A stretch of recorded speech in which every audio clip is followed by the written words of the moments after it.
बिस्मिल्लाहिर्रहमानिर्रहीम। अस्सलाम वालेकुम students, my name is Mohammad Raheel Sabir, आपका बायोलॉजी टीचर।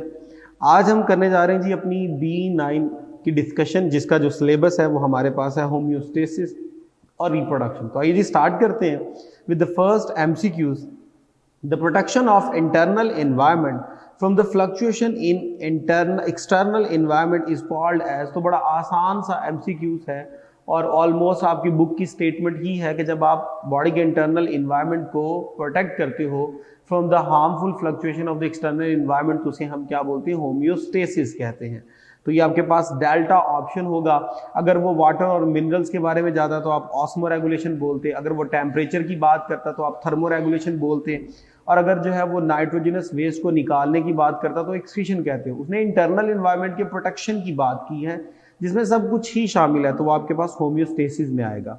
नेक्स्ट है जी second, water always move from. तो वाटर हमेशा मूव करेगा from high hydrostatic pressure to low hydrostatic pressure. High hydrostatic pressure वहां होगा जहां वाटर ज्यादा होगा और लो वहां होगा जहां पानी कम होगा। तो वाटर जब भी मूव करेगा तो वो हाई टू लो मूव करेगा।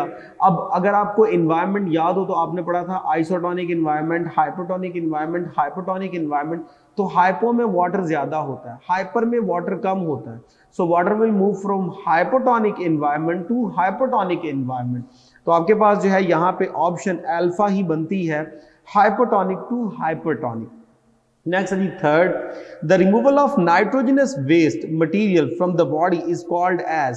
तो जब भी नाइट्रोजनस वेस्ट को आप बॉडी से निकाल रहे हो, it will be considered as excretion. और आपको ये भी बताया था excretion is all about metabolic waste, ठीक है जी। तो मेटाबॉलिक वेस्ट जो होते हैं उनको बॉडी से रिमूव करना वो एक्सक्रीशन होता है, और mostly these are nitrogen by nature, यानी यूरिया, अमोनिया, यूरिक एसिड, इनके कंपाउंड होते हैं। नेक्स्ट है जी आपके पास four, skin used to remove nitrogenous waste from the body and sweating, so it is acting as। अब स्किन जो है आपकी बॉडी में स्वेटिंग का काम करती है, उस स्वेट के अंदर कुछ नाइट्रोजनस वेस्ट भी डिसॉल्व होकर बॉडी से निकल जाते हैं। अगर देखा जाए तो नाइट्रोजनस वेस्ट क्योंकि रिमूव हो रहे हैं, वो मेटाबॉलिक वेस्ट हैं, इस सेंस में स्किन हमारे पास कौन सा रोल कर रही है, एक्सक्रीटरी रोल कर रही है। लेकिन हमारे पास स्किन कभी भी एक्सक्रीटरी स्ट्रक्चर नहीं हो सकती। उसकी वजह यह है क्योंकि स्किन जो है वो स्वेटिंग करती है तब वेस्ट रिमूव होते हैं, और स्वेटिंग करने का जो मेन पर्पस होता है वो होता है बॉडी को कूलिंग इफेक्ट दिया जाए। उसका मेन पर्पस नाइट्रोजनस वेस्ट निकालना नहीं था बल्कि बॉडी को कूलिंग इफेक्ट देना था। इसलिए कूलिंग इफेक्ट के तौर पे जब वो पानी निकालती है तो बाय प्रोडक्ट के तौर पे उसमें नाइट्रोजनस कंपाउंड जो है वो भी डिसॉल्व होकर निकल जाते हैं। तो स्किन का मेन काम जो था वो स्वेटिंग करना है ताकि कूलिंग इफेक्ट किया जाए, ताकि बॉडी के अंदर टेम्परेचर को लोअर किया जाए, ना कि नाइट्रोजनस वेस्ट को रिमूव करवाना इसका मकसद है। तो इसलिए ये कभी भी जो है वो एक्सक्रीटरी स्ट्रक्चर नहीं हो सकती, ऑस्मो रेगुलेटरी स्ट्रक्चर नहीं हो सकती, ये हमेशा थर्मो रेगुलेटरी स्ट्रक्चर होगी। तो ये आपके पास जो है वो बीटा ऑप्शन बनती है। Next five, what the name of the process that control water level in the body. तो बॉडी में कौन सा प्रोसेस जो वाटर के लेवल को कंट्रोल करता है? तो वाटर और मिनरल्स इन दोनों को कंट्रोल करने वाले को ऑस्मो रेगुलेशन, टेम्परेचर कंट्रोल करने वाले को थर्मो रेगुलेशन, नाइट्रोजनस वेस्ट निकालने वाले को एक्सक्रीशन, और सबको कलेक्टिवली इकट्ठा होम्योस्टेसिस। तो आपके पास यहाँ पे जो है वो चार्ली ऑप्शन बनती है। नेक्स्ट है जी six, which one of the following is responsible for the production of the concentrated urine. तो कॉन्सेंट्रेटेड यूरिन कौन बनाता है? तो अगर आपको याद होगा हमने बात की थी नेफ्रॉन जो है वो हमारी किडनी के अंदर एक फंक्शनल रोल परफॉर्म कर रही है, और इसका काम क्या होता है? यूरिन बनाना। जब ये यूरिन बनाने में इन्वॉल्व होती है तो दो तरह की नेफ्रॉन थी, जक्स्टामेडुलरी और कॉर्टिकल नेफ्रॉन। तो जो जक्स्टामेडुलरी नेफ्रॉन होती है ये कॉन्सेंट्रेटेड यूरिन बनाती है, जबकि जो डाइल्यूट यूरिन बनाती है वो हमारे पास कॉर्टिकल नेफ्रॉन है। तो ये हमारे पास था MCQ नंबर 6। नेक्स्ट बात करते हैं 7 की, reabsorption of useful constituent normally take place in which one of the following. तो कौन से पार्ट में जो यूजफुल सब्सटेंस है वो रीअब्जॉर्ब होती है? Proximal convoluted tubule, distal tubule, Bowman's capsule, glomerulus. तो याद रखिएगा जितनी भी यूजफुल सब्सटेंसेस होती हैं वो सारी की सारी प्रॉक्सिमल कॉन्वोलेटेड में मैक्सिमम क्या हो जाती है? रीअब्जॉर्ब हो जाती हैं। तो आंसर आपके पास बनेगा जी अल्फा। नेक्स्ट बात करते हैं जी 8th MCQs की, the body body fluid of an osmoconformer would be dash with its dash environment. तो मैंने आपको बताया था कि वो ऑर्गेनिज्म जिनको ऑस्मो रेगुलेट करना पड़ता है वो ऑस्मो रेगुलेटर, और जिनको ऑस्मो रेगुलेट नहीं करना पड़ता वो ऑस्मो कन्फर्मर कहलाते हैं। अब ये जो आपके पास ऑस्मो कन्फर्मर है, इनको ऑस्मो रेगुलेट नहीं करना पड़ता, तो ये अपने इंटरनल एनवायरनमेंट को आइसोटोनिक रखते हैं with respect to external environment. और मैंने एग्जांपल बताई थी, इसकी एग्जांपल थी आपके पास हैग फिश, और वो मेरीन वाटर में पाए जाते हैं। तो ये मेरीन वाटर के अंदर अपने आप को क्या रखते हैं, आइसोटोनिक रखते हैं। तो अल्फा है जी hyperosmotic to fresh water, beta है जी hyperosmotic to salt water, Charlie है जी isotonic to fresh water, delta है जी isotonic to salt water, definitely isotonic to salt water ही होगा। नेक्स्ट बात करते हैं जी 9 की। Most aquatic animal excrete ammonia where as land animal excrete urea और uric acid. What is most likely to explanation for this difference? तो basically आपने पढ़ा था जो पहला नाइट्रोजनस वेस्ट बनता है वो अमोनिया होता है, और उसको निकालने के लिए बहुत ज़्यादा पानी चाहिए, 500 ml वाटर आपको चाहिए होता है। फिर हम क्या करते हैं, उस अमोनिया को यूरिया में कन्वर्ट करते हैं जिससे 50 ml वाटर चाहिए, और कुछ एनिमल उसको यूरिक एसिड में कन्वर्ट कर देते हैं जिसके लिए सिर्फ 1 ml पानी चाहिए। तो ज़्यादा पानी चाहिए होता है, इसलिए ये स्ट्रैटेजी जो है वो डेवलप की जाती है कि अमोनिया की जगह यूरिया या यूरिक एसिड अडॉप्ट किया जाए। तो ऑप्शंस में they have different diets, land animal can get energy needed to make urea and uric acid, ammonia is very toxic and it takes a lot of the water. यही वाला option है जी, बहुत ज्यादा ammonia पानी ले जाता है, इसलिए ज्यादातर जो है वो डिस्करेज किया जाता है कि अमोनिया को रिलीज ना किया जाए बल्कि यूरिया या यूरिक एसिड को रिलीज किया जाए। नेक्स्ट है हमारे पास 10th MCQ, the oocyte release during the ovulation. तो ओव्यूलेशन में जब रिलीज किया जाता है ओवन, तो वो आपके पास जो है वो सेकेंड मियोसिस की मेटाफेज 2 की स्टेज पे होता है। तो यहां आपके पास आंसर जो बनेगा वो मेटाफेज 2 बनेगा, यानी डेल्टा ऑप्शन। नेक्स्ट है आपके पास 11, the organ of the urinary systems are. अब यूरिनरी सिस्टम के जो ऑर्गन आपको होता है वो किडनी होते हैं जो नाइट्रोजनस वेस्ट को बॉडी से रिमूव करते हैं in the form of the urine. तो paired of the kidney, the paired of the testis, तो टेस्टिस का कोई रोल नहीं है जी, तो ये तो यहीं से एलिमिनेट हो गया। The paired of the fallopian tube, तो फ्लोपियन ट्यूब का भी कोई रोल नहीं है, वो तो रिप्रोडक्टिव स्ट्रक्चर है फीमेल का, इसका भी कोई रोल नहीं है। Paired of the kidney, paired of ovaries, अब ओवरी का कोई रोल नहीं है जी यूरिनेशन में, तो ये भी यहां से एलिमिनेट होगी। Paired of kidney, paired of ureter, urinary bladder और यूरिथ्रा, जी बिल्कुल यही वाली ऑप्शन बनती है, डेल्टा ऑप्शन।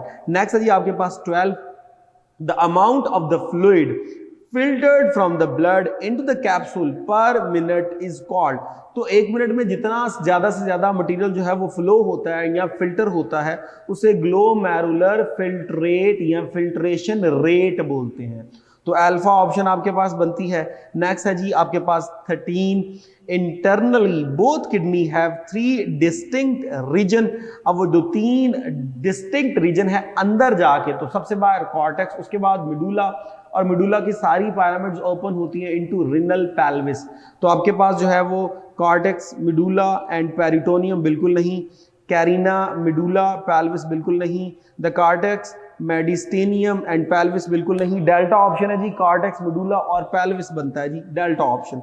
नेक्स्ट है जी each kidney contain approximately 1 million nephron, 1 billion nephron, 100 nephron, 1000। तो याद रखिएगा 1 से ऑलमोस्ट 2 मिलियन तक नेफ्रॉन होती है इन ईच किडनी। तो अल्फा आपके पास ऑप्शन जो है वो ठीक बनती है। नेक्स्ट है आपके पास MCQ number 15, Most of the glucose that filtered through the glomerulus are reabsorbed in।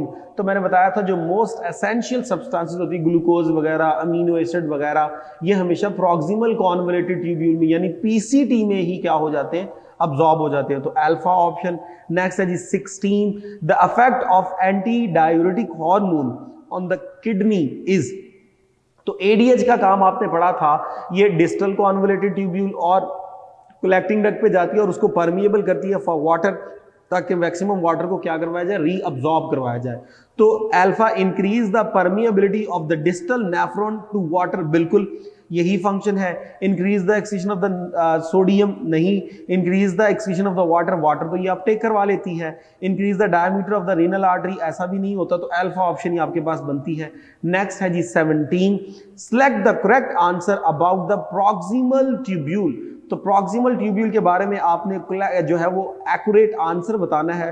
Potassium is secreted in exchange with the sodium, तो ऐसा नहीं होता, सोडियम का एक्सचेंज तो लूप ऑफ हैनले में होता है। Glucose, amino acid and protein are completely reabsorb, जी बिल्कुल, ये सारे कंपोनेंट कंप्लीटली प्रॉक्सिमल कॉन्वोलेटेड में क्या हो जाते हैं, रीअब्सॉर्ब हो जाते हैं। बाद में लूप ऑफ हैनले में सोडियम आयोन्स और वाटर की अपटेक के ऊपर काम होता है। तो आपके पास जो है वो बीटा ऑप्शन बनती है। नेक्स्ट है जी 19, the renal medulla is composed of the tissue cord. तो रिनल मिडुला के अंदर आपने कहा था सारी ब्लड वेजल जो होती हैं वो इस तरह अरेंज होती हैं कि वहां पे पायरामिड्स बनते हैं, जिन्हें आपने रिनल पायरामिड कहा था।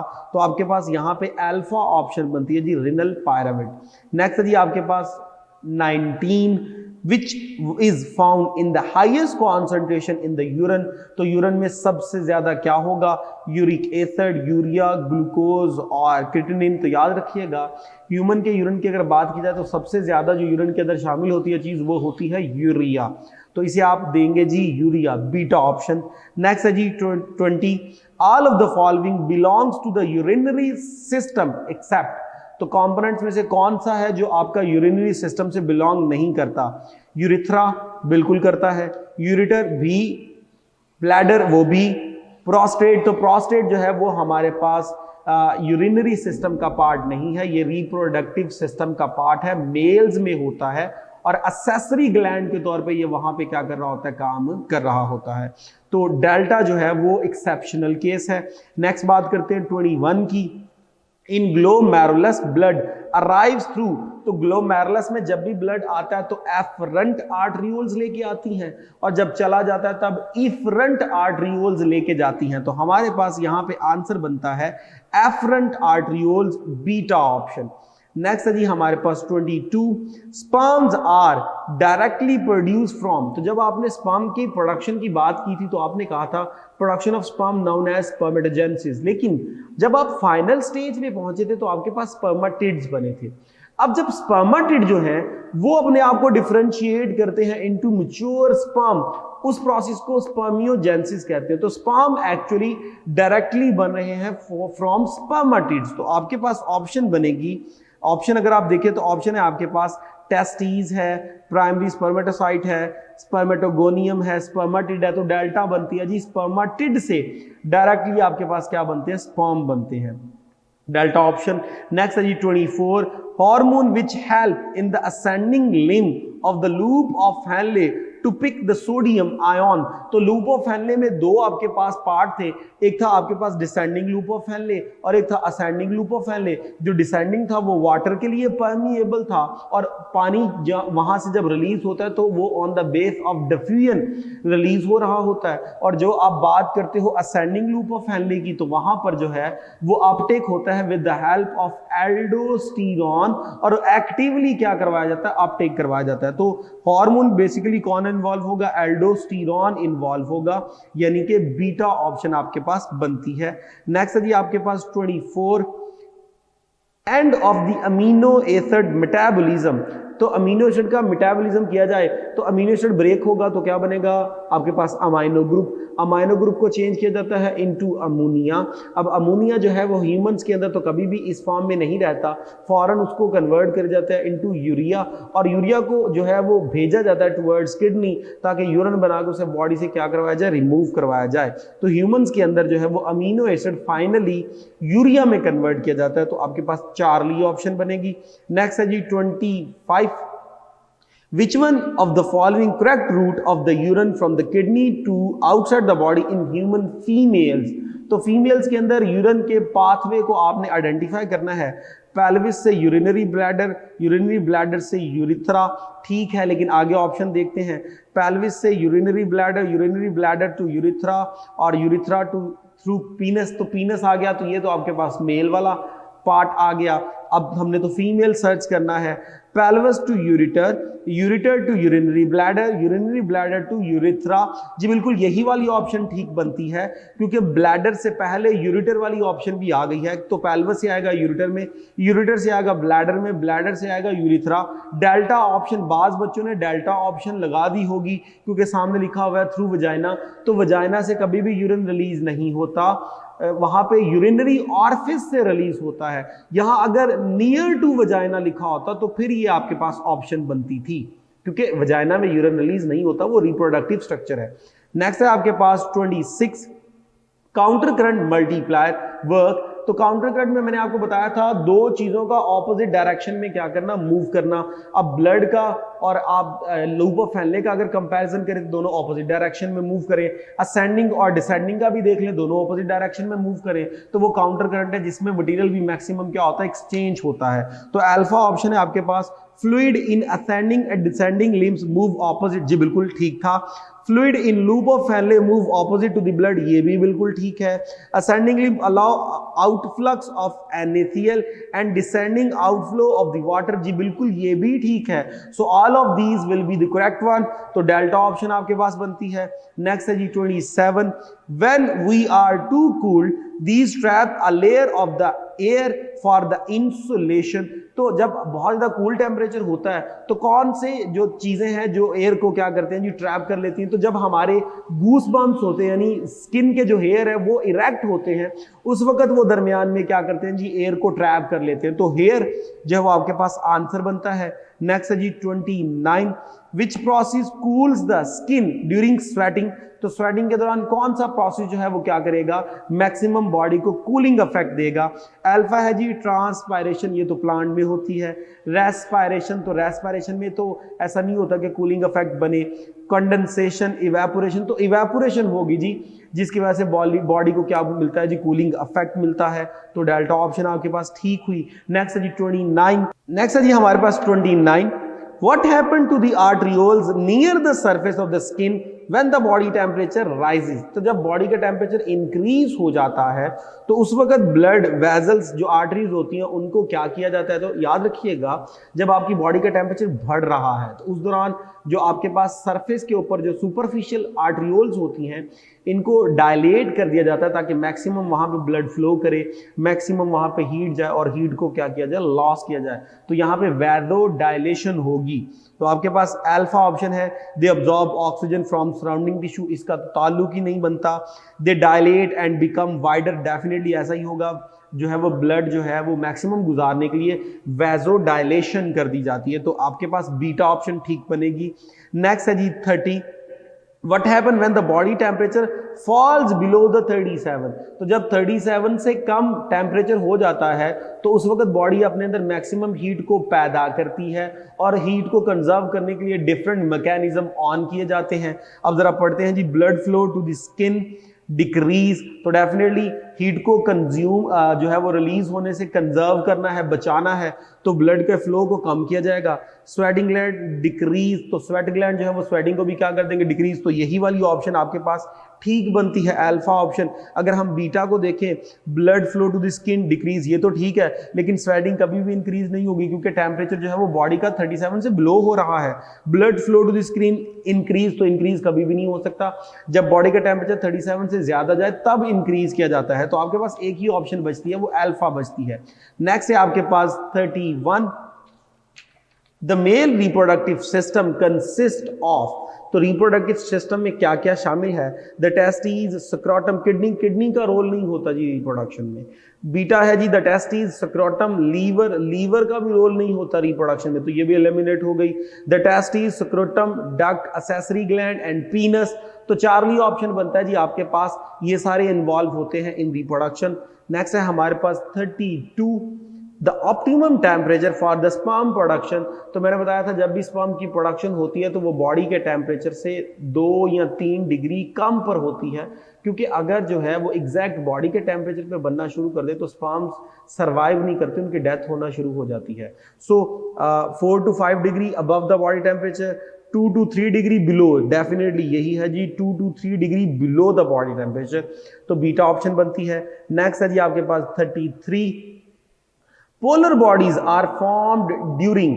तो पोलर बॉडीज कब बनती है, तो जब ओजेनेसिस होती है, फीमेल के अंदर, तो उस वक्त क्या किया जाता है, पोलर बॉडीज बनाई जाती हैं और फाइनली आपके पास 3 पोलर बॉडीज बनती है और एक ओवम बनता है।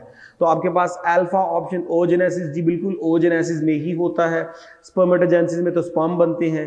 गेमीटोजेनेसिस में तो आपको पता दोनों गैमीट्स बनाने के प्रोसेस को कलेक्टिवली हम क्या बोलते हैं, गेमीटोजेनेसिस कहते हैं। तो आपके पास अल्फा ऑप्शन ही है। नेक्स्ट है आपके पास जी 35, the correct sequence of the cell stage in the spermatogenesis। तो एग्जैक्ट स्टेज आपने बतानी है। स्पर्मेटोसाइट्स और स्पर्मेटिड, स्पर्मेटिड से स्पर्मेटोगोनिया तो गलत हो गया जी, स्पर्मेटोगोनिया सबसे पहले आता है। स्पर्मेटोगोनिया से स्पर्मेटिड, स्पर्मेटिड से स्पर्मेटोसाइट नहीं जी, स्पर्मेटोसाइट पहले आते हैं, तो ये भी गलत हो गया। स्पर्मेटोगोनिया बनता है, फिर स्पर्मेटोसाइट बनते हैं, फिर स्पर्मेटिड्स बनते हैं, फिर स्पर्मेटोजोआ यानी स्पर्म बनता है जी, बिल्कुल यही है। थर्ड ऑप्शन यानी चार्ली ऑप्शन आपके पास ठीक होगी। नेक्स्ट है आपके पास 35, in spermatogenesis the phase of the maturation involve growth of the spermatogonia into the primary spermatocyte, बिल्कुल गलत। Formation of the spermatogonia from monocyte through mitosis, बिल्कुल नहीं। Formation of oogonia from the spermatocyte, ये भी बिल्कुल गलत है, पहले ओगोनिया बनता है फिर स्पर्मेटोसाइट बनता है। Formation of spermatids from the primary spermatocyte through meiosis, जी बिल्कुल यही है।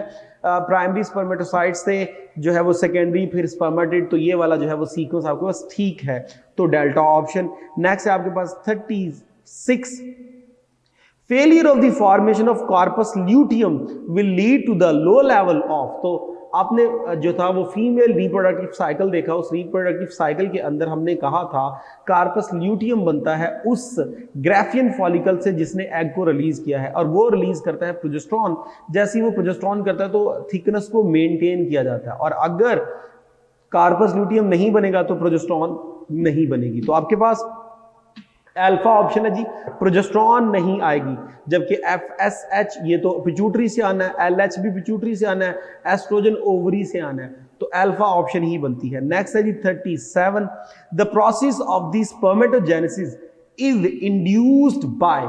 तो स्पर्मेटोजेनेसिस कौन से जो है वो से स्टार्ट होता है, इन हार्मोन से। तो याद रखिएगा FSH follicle stimulating hormone female में जो है वो क्या करता है, एग प्रोडक्शन करवाता है, और मेल में वो स्पर्मेटोजेनेसिस करवाता है, तो FSH जो है वो आंसर बनता है। नेक्स्ट है जी आपके पास the number of the spermatozoa, ये आपके पास है 38। The number of the spermatozoa यानी sperm, a single primary spermatophyte finally produce spermatogenesis is. तो एक से आपके पास जो बनते हैं वो 4 बनते हैं, आपने प्रोसेस में देखा था, जबकि oogenesis में एक से जो है वो हमारे पास 1 एग बनता है, जबकि स्पर्मेटोजेनेसिस में आपके पास 4 स्पर्म बनते हैं। तो आपके पास बीटा ऑप्शन आएगा जी 4। नेक्स्ट है जी 39 में हमारे पास है the acrosome region of the mature sperm cell contain. तो हमने पढ़ा था स्पर्म के 3 जो है वो रीजन होते हैं, एक होता है हेड, एक होता है मिडल पीस, और एक होती है जी टेल। जो हेड होता है उसके बिल्कुल टॉप के ऊपर एक्रोसोम स्ट्रक्चर होता है, जिसके अंदर बेशुमार हाइड्रोलाइटिक एंजाइम होते हैं, ताकि वो एग की सराउंडिंग में एग जेली को आसानी से डाइजेस्ट करके स्पर्म जो है वो पेनिट्रेट कर सके इनटू द साइटोप्लाज्म, और वहां पे न्यूक्लियस को रिलीज किया जा सके। तो बेसिकली वो हाइड्रोलाइटिक एंजाइम होंगे ताकि एग जेली को क्या किया जाए, डाइजेस्ट किया जाए। नेक्स्ट है हमारे पास 40, which hormone is responsible for ovulation. तो आपने पढ़ा था जब एस्ट्रोजन पैदा होता है तो वो FSH को कम करता है, which is a negative feedback mechanism. उसी रिस्पॉन्स में ओवरी फॉलिकल जो वो पिट्यूटरी ग्लैंड जो है वो पैदा करता था LH ल्यूटिनाइजिंग हार्मोन, जो कि क्या करवाता है, ओव्यूलेशन करवाता है। तो अल्फा ऑप्शन आपके पास बनती है, अल्फा ऑप्शन ओव्यूलेशन LH करवाता है। FSH आपको होता है फॉलिकल को स्टिमुलेट करता है। LTH ल्यूटोट्रॉफिक हार्मोन, ये बेसिकली जो है ये मेमोरी ग्लैंड के अंदर जाके मिल्क की प्रोडक्शन को इन्वॉल्व करता है। और जो आपके पास प्रोजेस्टेरॉन है ये हमने पढ़ा था थिकनेस को मेंटेन रखती है, और साथ प्रेगनेंसी को भी कंट्रोल करना इसी का काम होता है प्रोजेस्टेरॉन का। नेक्स्ट है 41, the cyclic structural change that occur in the endometrium during the reproductive life of the female, definitely ये menstrual cycle होगी, female reproductive cycle होगी। तो अल्फा है जी menstrual cycle, बीटा है जी ovarian cycle, चार्ली है जी cell cycle, delta है जी birth cycle। तो ये menstrual cycle है जी अल्फा ऑप्शन। नेक्स्ट है जी 42, secretion of which hormone maintain the endometrium wall from the degenerating. तो कौन सी चीज है जिसके ना होने पर डीजनरेशन जो है वो स्टार्ट हो जाती है? तो प्रोजेस्टेरॉन जब खत्म हो जाता है तब आपकी बॉडी में जो है वो डीजनरेशन स्टार्ट हो जाती है फीमेल की बॉडी में, और मेंस्ट्रुएशन जो है वो प्रोसेस स्टार्ट हो जाता है। तो आपके पास जो है वो प्रोजेस्टेरॉन का लेवल जो है वो रिस्पॉन्सिबल बनता है जी डीजनरेशन का। नेक्स्ट है जी 43, which of these hormone is made by the posterior pituitary. तो कौन सा पिट्यूटरी के पोस्टीरियर से निकलता है? FSH एंटीरियर से निकलता है, LH एंटीरियर से निकलता है, ACTH एड्रीनोकॉर्टिकोट्रॉफिक हार्मोन ये भी एंटीरियर से निकलता है। तो आपके पास ADH एंटी डायूरेटिक हार्मोन जिसे आप वैसोप्रेसिन कहते हो, डेफिनेटली यही हमारे पास होता है जो कि ओवरी के जो है वो पोस्टीरियर रीजन से निकलता है। नेक्स्ट है हमारे पास 44, during the menstrual cycle progesterone level are at their highest during. तो कौन सा लेवल है जिसमें प्रोजेस्टेरॉन मैक्सिमम होगा? तो कार्पस ल्यूटियम जब बनता है तो हमने कहा था वो ल्यूटियल फेज था, उस दौरान प्रोजेस्टेरॉन का लेवल जो है वो मैक्सिमम होता है। सो मेंस्ट्रुअल की एंड स्टेज पे बीटा है जी ल्यूटियल फेज, डेफिनेटली जी ल्यूटियल फेज में ही होता है। ओव्यूलेशन में तो LH सबसे ज्यादा होता है, फॉलिक्यूलर फेज में तो FSH और एस्ट्रोजन ज्यादा होती है, तो आपके पास बीटा ऑप्शन बनती है। नेक्स्ट है 45, how many eggs are produced by the non pregnant women in 2 year of each ovary. Student याद रखिएगा फीमेल में जब एग प्रोडक्शन होती है तो 2 ओवरीज हैं, 2 ओवरीज में से एक ओवरी फंक्शनल होती है और एक वक्त में एक एग बनाती है 1 महीने में। अगले महीने में दूसरी ओवरी एक्टिवेट होती है, यानी अल्टरनेटिवली पहले महीने अगर लेफ्ट वाली है तो अगले महीने राइट वाली, फिर लेफ्ट वाली, फिर राइट वाली। तो इसका मतलब ये हुआ 1 साल के अंदर 6 लेफ्ट वाली एग बनाएगी तो 6 राइट वाली एग बनाएगी। अब यहाँ पे हमारे पास जो है वो पूछा जा रहा है कि कितने एग बनेंगे और टाइम पीरियड दिया जा रहा है आपके पास 2 साल का। तो डेफिनेटली 2 साल के अंदर जो है वो 12 एक बनाएगी और 12 दूसरी बनाएगी, एक 12 बनाएगी, दोनों कलेक्टिवली कितने बनाएंगे? 24, लेकिन एक से कितने बनेंगे? 12। तो आपके पास डेल्टा ऑप्शन है जी 12। नेक्स्ट है जी 46, dash is the shedding of the inner lining of the uterus. तो यूट्रस की जब इनर लाइनिंग को ब्रेक किया जाता है, डिस्ट्रक्ट किया जाता है, रिलीज किया जाता है, उसे मेंस्ट्रुएशन कहते हैं, जिसके अंदर सेल डेब्रीज होती हैं, म्यूकोसा वगैरह, लाइनिंग हो सकती है सरफेक्स की वजाइना की। तो ये आपके पास जो है वो अल्फा ऑप्शन बनती है। ओव्यूलेशन तो आपको पता है एग के रिलीज होने को बोलते हैं। ल्यूटियल फेज जब कार्पस ल्यूटियम बनता है। फॉलिकुलर फेज जब फॉलिकल को मैच्योर किया जाता है for the purpose of the egg. Next है जी 47, the endometrium grows and thickness during. Alpha है जी मैंस्ट्रुएशन फेज, चार्ली है जी ल्यूटियल फेज, बीटा है जी फॉलिक्यूलर फेज, डेल्टा है जी ओव्यूलेशन। तो डेफिनेटली फॉलिक्यूलर फेज जिसे आपने प्रोलिफरेटिव फेज भी कहा था, उस दौरान इसको मैक्सिमम किया जाता है, एस्ट्रोजन कर रही होती है। बाद में मेंटेनेंस जो है वो ल्यूटियल फेज कर रहा होता है प्रोजेस्टेरॉन की मदद से। तो बीटा ऑप्शन बनती है। नेक्स्ट है जी 48, the follicular phase is to the dash as the luteal phase is the secretory phase. तो जब फॉलिकुलर फेज होता है तो आपको जब मैंने साइकिल बना के दिखाई थी तो मैंने कहा था उसी को हम प्रोलिफरेटिव फेज भी बोलते हैं। तो आपके पास जो है ये आपके पास पोस्ट ओव्यूलेटरी मेंस्ट्रुअल प्रोलिफरेटिव बनती है जी चार्ली ऑप्शन। नेक्स्ट है जी 50, after the release of an egg the follicle under the stimulation of luteinizing hormone turn into an glandular mass of the cell called. तो कार्पस ल्यूटियम कहते हैं जी उसको, जो येलो शक्ल का था, ग्लैंडुलर स्ट्रक्चर है। तो ये आपका 49 कंप्लीट हुआ। नेक्स्ट है जी 50, विच one of the following hormone is not involve in the menstruation. तो कौन सा मैंस्ट्रुएशन में इन्वॉल्व नहीं है? पहला है जी progesterone, follicle stimulating hormone, estrogen, adrenaline. तो एड्रीनालिन का कोई रोल नहीं है जी, वो आपके पास किडनी में इन्वॉल्व होता है। यहाँ पर कोई इन्वॉल्व नहीं है जी रिप्रोडक्शन के अंदर एड्रेनालिन, बाकी सारे जो है वो मेंस्ट्रुअल साइकिल के अंदर इन्वॉल्व है। तो डेल्टा ऑप्शन बनती है। नेक्स्ट है जी 51, what is the menstrual blood made up of. तो जो मेंस्ट्रुएशन में ब्लड निकलता है वो किस पे कॉन्सिस्ट होता है? It's the same as the regular blood, बिल्कुल नहीं। A mixture of the blood, cervical mucus, vaginal secretion and endometrial tissue, जी बिल्कुल ये सब कुछ उसके अंदर शामिल होता है। तो बीटा ऑप्शन आपके पास बनती है।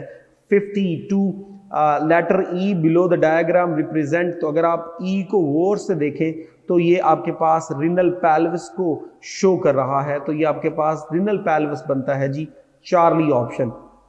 नेक्स्ट हम बात करते हैं 54 की। What number is the figure showed the luteal phase.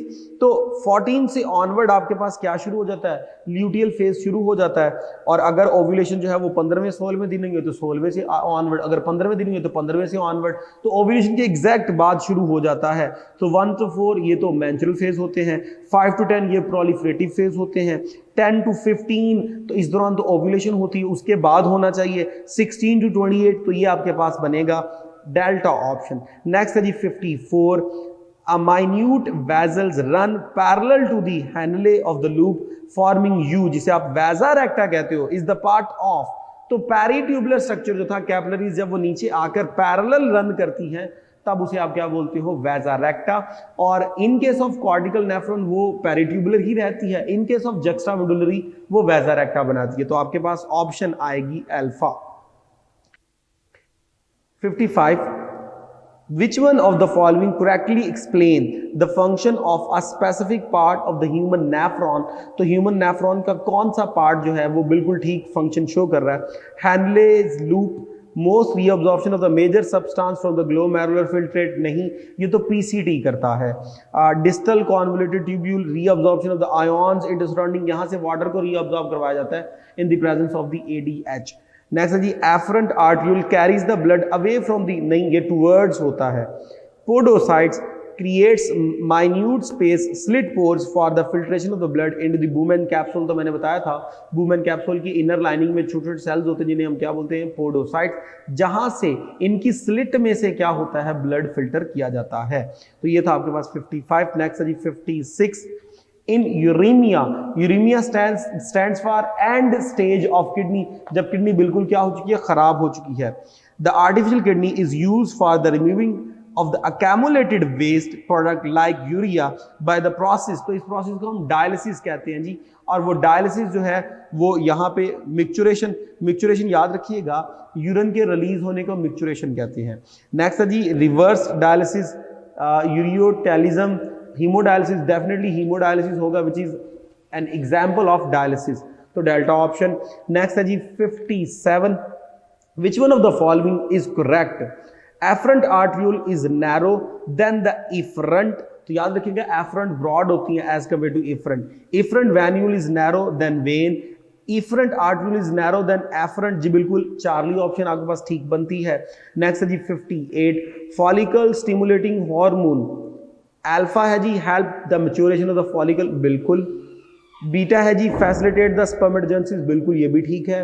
In the presence of LH facilitate the ovulation, बिल्कुल ठीक है। ऑल ऑफ अबव, तो डेफिनेटली ऑल ऑफ अबव ही बनेगा। नेक्स्ट है जी 59। Which one of the following is the source of hyperoxaluria? तो hyper ऑक्सैलरिया का जो सबसे बड़ा सोर्स था वो ग्रीन वेजिटेबल और टमाटो था। तो अल्फा ऑप्शन ही आपके पास क्या है जी, ठीक बनती है। नेक्स्ट है जी 60, लास्ट हमारे पास। As estrogen form it inhibit the FSH, it is an example of positive feedback mechanism, negative feedback mechanism, homeostatic function और फाइनली सिंपल रिस्पॉन्स। तो डेफिनेटली ये नेगेटिव फीडबैक मैकेनिज्म है जिसमें एक चीज़ के पैदा होने पर दूसरी चीज़ को सुप्रेस कर दिया गया, रोक दिया गया। तो इस तरह आपकी डिस्कशन कंप्लीट हुई। होप सो आपको समझ आई होगी। इजाज़त दीजिए, थैंक यू वेरी मच, अल्लाह हाफिज़।